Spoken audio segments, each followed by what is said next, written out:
बिस्मिल्लाहिर्रहमानिर्रहीम। अक्सर लोग ये सवाल भी पूछते हैं, कहते हैं जी कि कोई अच्छा आमिल बता दें अमलियात के लिए। तो मैं आपसे गुजारिश करूंगा कि हर बात को हम जो है वो जिन्नात की तरफ मंसूब न करें। आम तौर से होता क्या है, होता ये है कि तबीयत ख़राब हुई, हम समझते हैं जिन्नात के असरात हैं। किसी को चलते हुए ठोकर लग गई, हमें लगता है जिन्नात के असरात हैं। तो खांसी ज़्यादा आ गई ज़रूरत से, हमें लगता है जिन्नात के असरात हैं। किसी की दुकान नहीं चलती, वो समझता है जिन्नात के असरात हैं।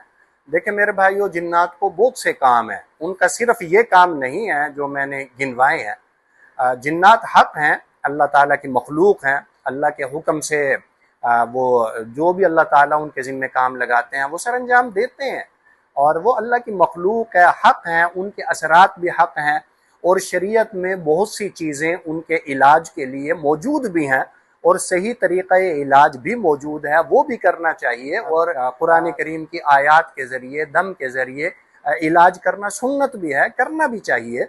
आप सल्लल्लाहु अलैहि वसल्लम ने खुद बहुत सी दुआएं इरशाद फरमाई हैं जो जिन्नात से हिफाजत के लिए हैं। कुरान करीम की बहुत सी आयत हैं, हमारे बुज़ुर्गों ने बल्कि उन आयत को एक किताबी शक्ल में जमा भी किया जिसे मंजिल कहा जाता है। ये सारी चीज़ें हक हैं, लेकिन इसका ये मतलब बिल्कुल नहीं है कि ज़ुकाम हो गया तो वो भी जिन्नात की वजह से है।